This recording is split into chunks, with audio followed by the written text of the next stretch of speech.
It's a different color in every light situation. I don't know. This is one of the hardest phones to film, but this is the OnePlus 8.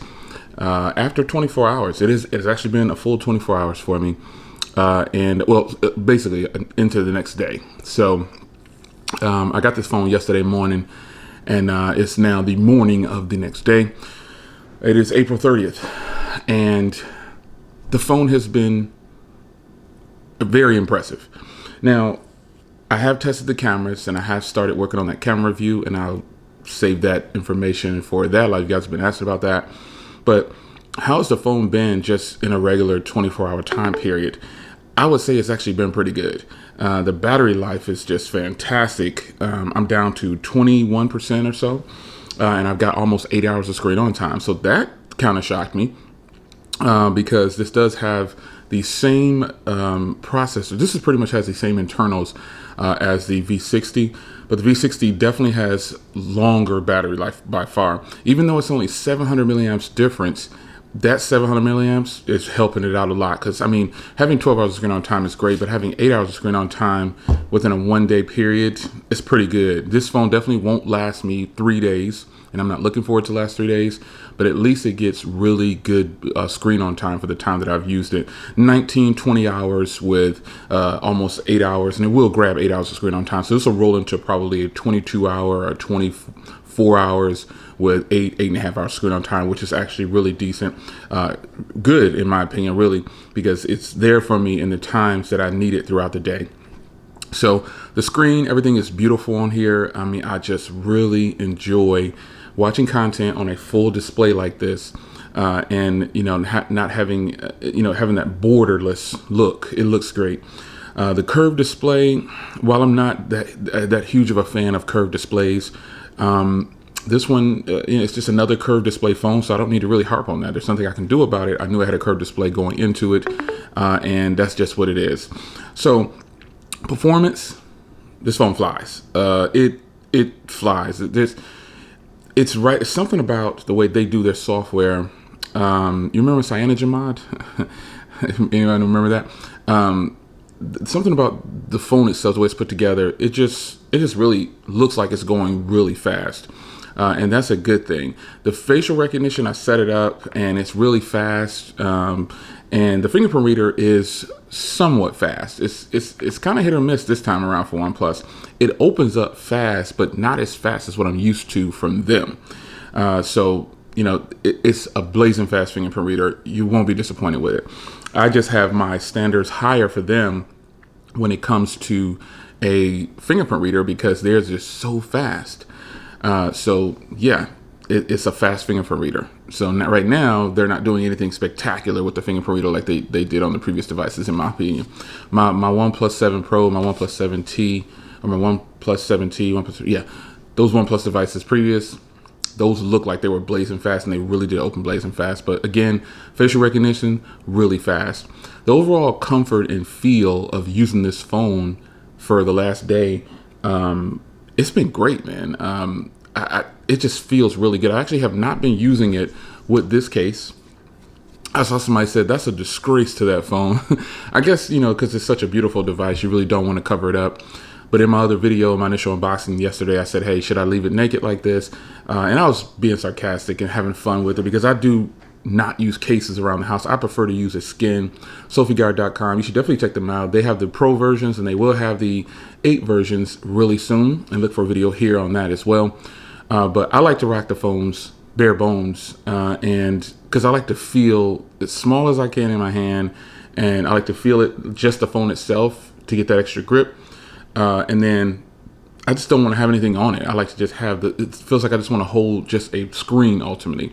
And I really like how this phone feels in the hand. It's super thin, lightweight. It's really nice, man. It's a really comfortable phone to hold. Now, when it comes to, let me clean it off again. The way it looks, wow. This phone looks different in every light. It changes colors in every situation. Seriously. If I put it next to something red, it's going to be red. If I put it next to something orange, it's going to turn orange. And I think that is so cool. So this phone definitely Someone asked me, hey, do you think it looks better than the V60? Yes, this color, the way they're doing this, I mean, the V60 is that silky white, it's sleek, very sexy. I like the sides on the V60 better, but this phone overall looks better than the V60. I really like how this looks on the back. It's just eclectic, and it's probably going to be one of the most popular colors, just like that Aura Glow that I think that came out for Samsung. I didn't like that because it just didn't look right. It had that black back. It was based on a dark background, and it just looked very feminine.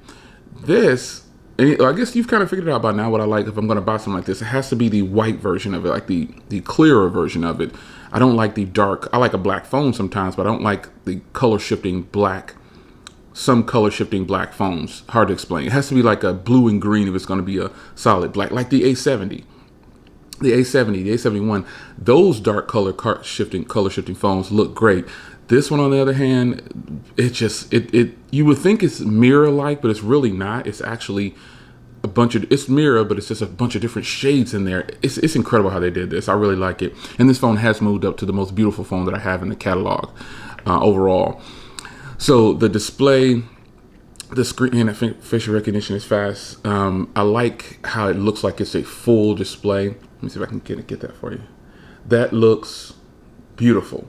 Like the camera up top right there, being off to the side, it doesn't bother me at all. It doesn't really bother me at all. I really like how it looks. Now this phone is $699, and I honestly think it's worth $699. I mean, you're getting, that's like a middle ground. It's no SD card slot. Oh, and I need to point this out. The carrier versions are actually IP rated. The ones from OnePlus, the phones from OnePlus are not. You know, it's kind of strange that they did that. But I guess the carriers, in order to put on a carrier, they wanted an IP rating certification. I don't know. I don't get that one, but it's listed that the carrier versions have, I actually read this online and I saw it myself. I was like, whoa, I forgot about that. But the carrier versions, this version has an IP rating, even though the other ones, the ones coming from the OnePlus store are the same phones, they didn't do the IP rating. And I wonder how much, you know, I think it's like $30 per phone or something like that. I'm not sure, but either way, nowadays we hardly ever get our phones wet, and if we do, it's mild, you know, it's not too bad. But I still don't recommend that you run your phone underwater or intentionally go dunk in the pool with your phone. I don't recommend this, folks, because in that fine print, remember Samsung got into a little thing with this, that fine print, it says, yeah, we don't think you should be doing this, but you do it at your own risk. There's no guarantee you're going to be covered under your warranty. And then and then the carriers, they want you to pay for insurance on phones now, folks. It is now, and I looked into this. Now, I don't normally do insurance on phones, but it costs $18 a month to insure this phone. They're crazy. They're crazy. There's absolutely no. I remember when insurance was like $5 for insurance. That's crazy. But now these phones are so expensive, and the reason I don't do insurance, I mean, because you think about that, basically $20 a month. That's $240 a year, and if I keep this phone for 2 years, that's $480. The phone only cost $699. No, nope. I mean, I haven't lost very many phones. I've broken a lot of them by accident, but now I'll get the right case when I'm going outside, just not a sturdy drop protection case. And you don't have to spend a lot on cases these days, man. You can get an outer box, or you can get to the Emerge. You can get Rinky Fusion X camo joint. Wait until you see how that looks on my phone. It's on the way. You're going to love it. I can't wait to put it on here because, you know, why not? Rinky is definitely has one of the most popular cases ever. Or you can go with Poetic. They're another one. Poetic has great drop protection cases. This is my Galaxy S20 Plus. Overall, man, I mean, the experience with the phone has been great. No complaints whatsoever. It's just a matter of personal preference now when it comes to it's always been like that when it comes to cell phones, but nowadays there's so many out there, and they're all battling for the right price. Like, let's be honest here. I can go get. I've been eyeing some phones, and they cost like $200, and they look exactly like this. Like, pretty much they have the same screen size almost, or they're in this same type of deal, but they're considered mid-range phones just because they cost $200. I don't know, man. I've saw a person say that this was a mid-range phone. The OnePlus 8. They said this was a mid-range phone. So that in turn makes the V60 a mid-range phone, the Red Magic 5 a mid-range phone, all the iPhone 11 Pro a mid-range phone. All the mid-range phones are not based on the price of the phone. I think that's what this person might be trying to get at. I totally disagree. But to each his own. Everybody gets their opinion. This is mine. This is in no way, means, shape, or form a mid-range phone. This is a flagship phone, because if you want to group this as a mid-range phone, you have to group all those other phones with the same internals, that are pretty much the same as mid-range phones, and they're not. They're high-end devices. So this phone right here is sure to please, because it's right in the center ground almost based on today's standards. $699, yes, that's expensive. Let's not say that it's a drop in the bucket. No, it's expensive. But when you put it in the bucket next to all the other devices, like this device right here, my S20 Plus, this phone right here, fast facial recognition too. This phone right here, it looks so dim. Come on, brighten up, buddy. I don't know why it's so dim. This phone right here, the S20 Plus, same phone ultimately, but it cost $1,200. So that labels this one as a flagship. I don't think so. And by the way, if you were wondering, the OnePlus 8 feels much better. It's lighter in the hand.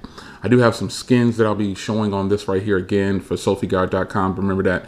Check over there for your skins. But this is, if 5G is important to you, if 5G is important to you, this is one of the lowest priced 5G devices that you could possibly get. So just, keep that in mind. I'm just going to tell you that this phone right now is really nice. I'm glad I went and got it. It's easily a daily driver, and I don't think you'll have a problem. Was that a touch that I wasn't expecting? The accidental touches. It just kind of. But overall, folks, I think you'll be happy with this phone. It's definitely, I would recommend a black. If you're going to get the black one, definitely put a black skin on it, because you're going to have a lot of fingerprints. This one's going to have a lot of fingerprints too, but this one just looks beautiful. There's something about this color, like I said. So I'll update you again. I'll give you a video on the cameras. Kind of surprised with the cameras, but I'll leave all that for that other video. I won't show it in this video. I won't talk about it at all in this video. I did use the cameras. It's some pretty nice features on the cameras, but we'll save that for the camera review. But 24 hours in, I'm impressed. Color me impressed. This is great, man. Look at this thing. Yeah, gotta keep shining it up. I like that it's a different color almost in every photo. That's just a beautiful looking display or screen. Isn't that beautiful? Hard to film though. Wow, look at this.